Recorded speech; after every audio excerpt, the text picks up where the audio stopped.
You are just walking into his territory. Every tree, every piece of the floor, every inch of the yard, and even the whole house belongs to him. Dexter Blackwell, a Vietnamese potbelly pig. 3 years ago, baby Dexter was brought to the family as a pet, which the Blackwell thought would get along with their rabbits. We decided to get Dexter for our first anniversary. We already had 2 rabbits and we wanted to get another animal of some sort. We didn't want to get a dog because the rabbits don't get along very well with dogs.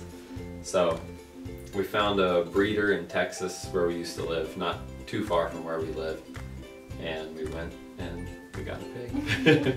Totally new to the field of taking care of a pig, the Blackwells learned and grew together with Dexter. If you haven't been around them before, because they're very different than like dogs and other domestic animals, they don't really like want attention just like dogs do. You know, they just want to be around people and get pet and, you know, do things because they like people.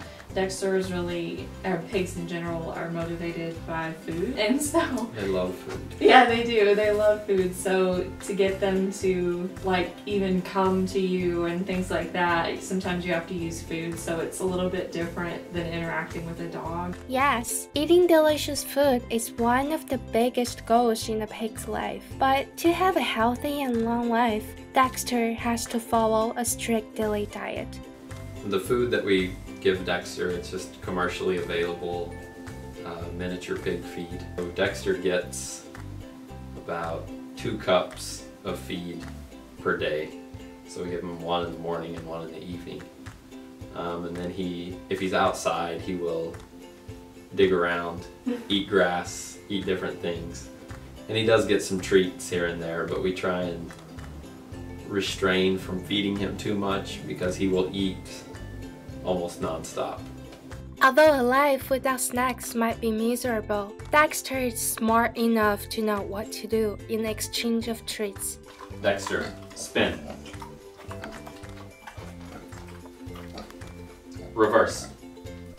Good boy. Training pigs is not a difficult thing since they are reported as the smartest domestic animal. And for Dexter, sit was the first thing he learned. I think the first thing we taught him to do was to sit. And so that, he was only about 9 weeks old. It took a while at first for him to kind of understand what we wanted from him and start understanding some of our cues to him that he was doing a good job, and give him food, make him understand that this is what you want. But once he figured it out, then they start learning really fast. Stay. Good boy, come.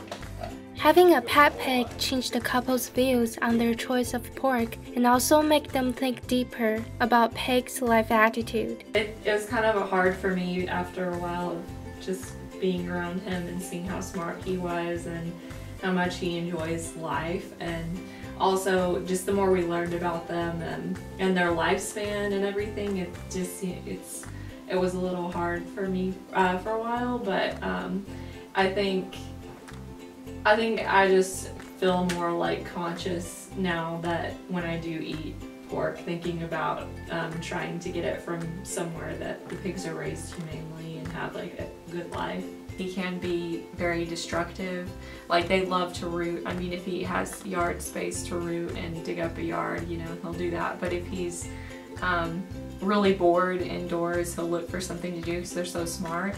So we have like a ball for him that we can put his feed into, and he pushes it around and there's little openings where the feed comes out, so it's kind of simulates like the act of rooting, I guess. He's rooting the ball around and gets food out. So like, we have stuff like that for him to do inside, otherwise he can get destructive, and he likes to like tear up blankets. He has his own blankets that he can tear, but yeah, they do get bored because they're so smart. There are more things than cuteness that we can see and learn from pigs, like insistence.